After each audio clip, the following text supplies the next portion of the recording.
What's going on? It's Dealing with the Devils. I'm Jack, and today we are talking Duke versus Utah Valley, recapping that game, and then we're going to preview the big Champions Classic game against Michigan State. So JD, first off, this was Coach K's 1,000th win at Duke. How's that make you feel?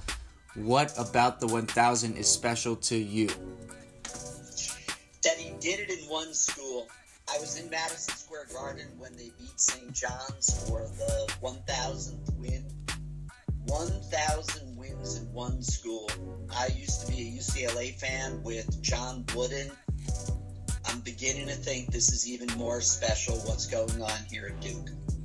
So you're a real front runner there, JD, huh? You went from John Wooden's 10 titles to Coach K's 5? It's not the number of titles, it's the longevity of doing it consistently. Mm-hmm. And to have Shane Battier, and you may not remember this, that Shane and Coach K didn't have the best relationship when they played, but they gave the mic to Shane Battier to be the representative of all the players that played before. And Shane was just standing there, gushing, and it was a very magic moment in sports when you think about, dynasties and the inability to do it consistently for year after year after year. This is something just remarkable.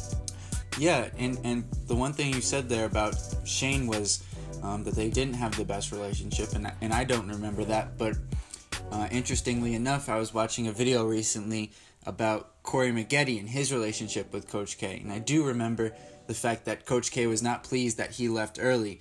Well, Maggette says that he still kept in contact with him. He was still being there to be that coaching figure for him in the NBA and helping him out when the Clippers were playing well and going into the playoffs there. And it just goes to show that, Coach K is not just trying to get these guys in and get them out. He's trying to build, he built a true family there, a true foundation, and he keeps in contact with all these guys after they're done playing with him, helping them out as much as he can. It was a major adjustment for Coach K. When you mentioned Corey Maggette, it was also Elton Brand, and I think they both left after their sophomore year.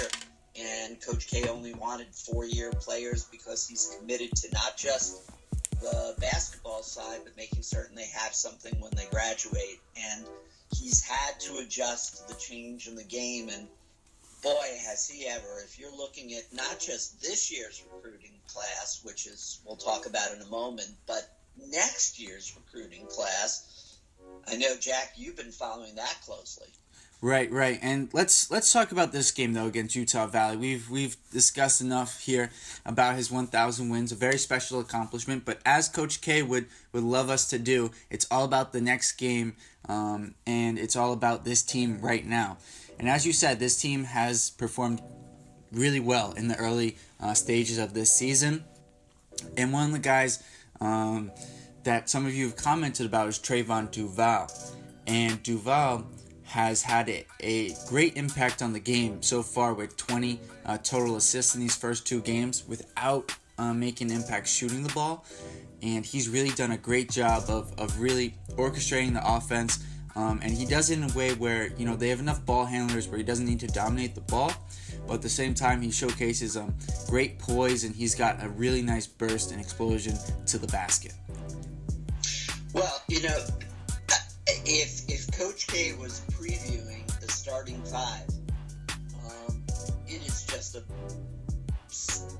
splendid 5 when you've got Duval at point. And as you said, 20 assists in his first 2 games. We surely were missing that last year. And then you've got on the wings Grayson and Carter and the 2 bigs. The 2 bigs are really special. You can't seem to get Carter and Trent correctly here. Trent is the wing. Carter's the big. I know they're 2 juniors and all. It's a little confusing. But we got Gary Trent Jr., who's the wing there, and Wendell Carter Jr. is our big. And speaking of Wendell Carter Jr., he had a tremendous bounce-back game against Utah Valley. And he had to do it against a player in Manniang who played for Oklahoma, who had a fantastic line in this game, 17 points, 12 rebounds, 6 assists. But that didn't stop either Wendell Carter or Marvin Bagley from having a tremendous game. But what really impressed me the most about Carter was his shot blocking ability. It's something that Duke has not had in quite some time. And if he's going to be able to be that type of presence throughout the season, this defense is going to be taken to a whole nother level.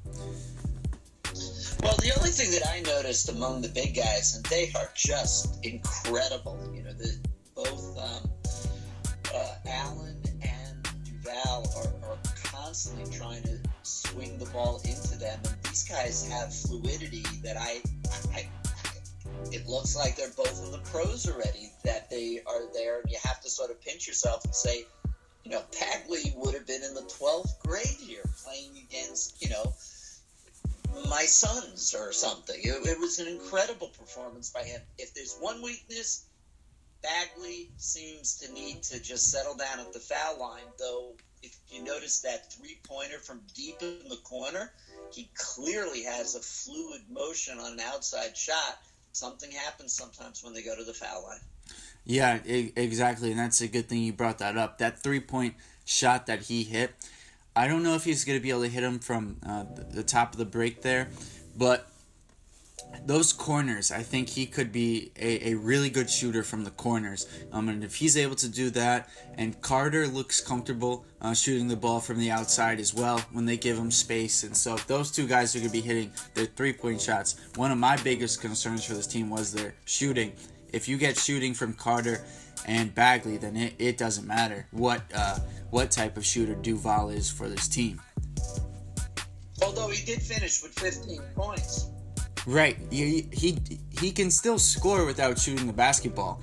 It's just, to me, if Carter and Bagley both, if their shot isn't consistent, then it puts a lot of pressure on Grayson Allen and Gary Trent to consistently shoot. Now, having said that, Gary Trent Jr. looks like a much better shooter than he was given credit for coming in. And I don't know if that's they've altered something mechanically in his shot, but it looks very fluid coming out of his hands.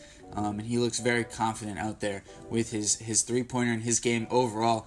As I've said, he's very polished as a scorer, and he's shown that definitely in these first two games. And before we get into this Michigan State game, I want to give a little bit of time here to the bench.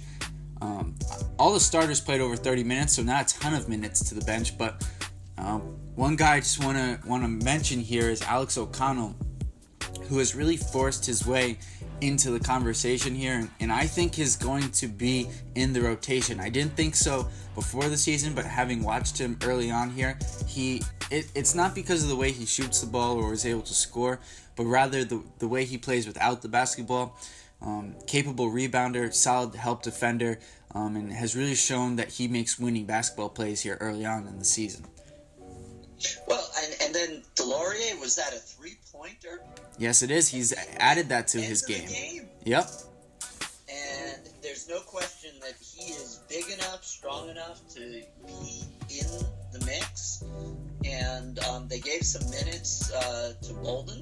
And while he's clearly not in the same class as Carter and Bagley, if he can give him minutes off the bench, that's important too. But I'm looking at something else just before we go to Michigan State, and that is, I'm always looking at the players, the young kids, how are they adjusting psychologically? Very good sign there. Even though Grayson didn't put up the points like he did in the first game when he had 19 points in the first half, it didn't seem to frustrate him. He went with the flow of the game, and he got his shots towards the end of the game, and he finished with 18 points. And that was a very good sign for Allen. O'Connell, just want to watch the maturity. The ability on the court is incredible. I mean, that guy is instant energy on the court. He's a great guy coming off the bench, but let's watch his maturity. Yep, and lastly here, just looking at the box score, the unselfishness of this Duke team, I think, plays into their ability to defend right now, because early on their defense has looked very good. with their ability to switch and really contest everything. They're contesting every shot Utah Valley put up last night. Outside of that first 5 or 6 minutes or so, their defense really locked in for a nice 7-minute stretch. But 26 assists on 39 made field goals is a great sign for them moving into this Michigan State game. So let's talk about it, JD.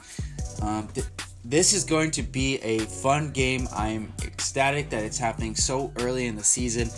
This is how it started for the past several years with this Champions Classic. I expect it to be 2 great games, but obviously we're going to just cover the Duke one.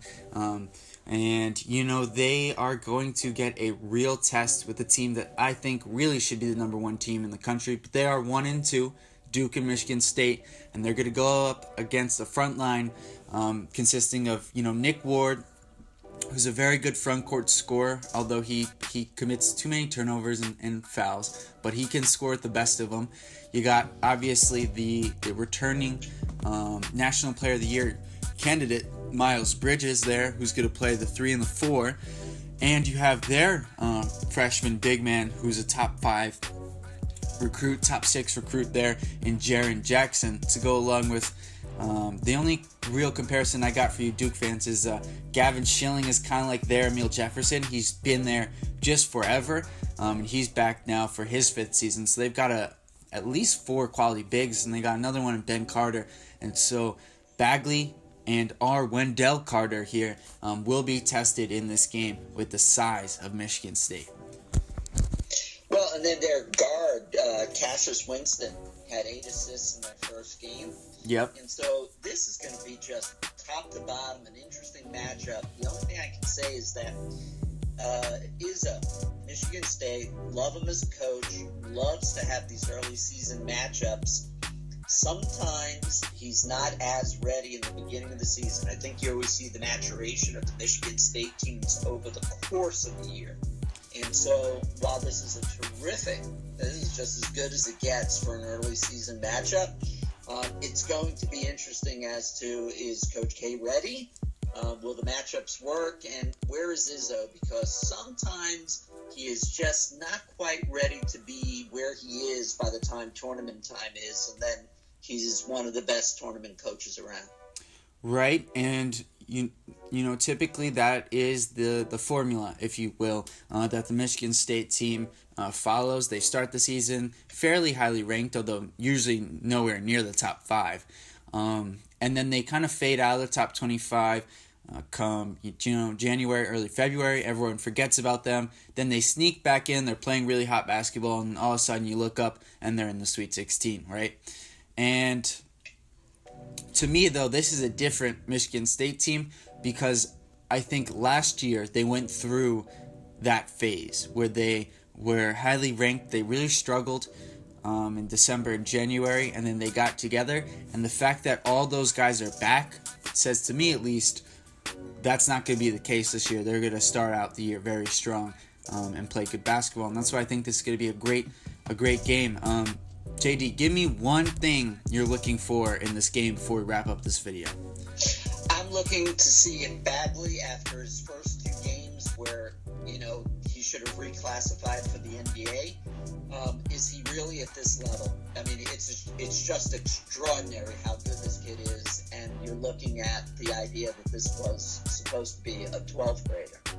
Right, and so that's what I'm looking for. I totally agree. He's blown away my expectations, and they were pretty high. And for me, the thing I'm looking at is Grayson Allen. How is he going to lead this young group of players in their first big game here in the Champions Classic against Michigan State? As you said, is he going to, kind of sulk if he doesn't get his shots to go down early in this game? There's obviously going to be a lot of attention on Allen in this matchup here. So a lot of pressure. We got to see how he responds. And I'm looking for him to get off to a quick start to kind of set the tone for this team. But that's it for me, JD. Couldn't agree with you more. It's Grayson and the Fab Four. I'm JD. That's Dealing with the Devils.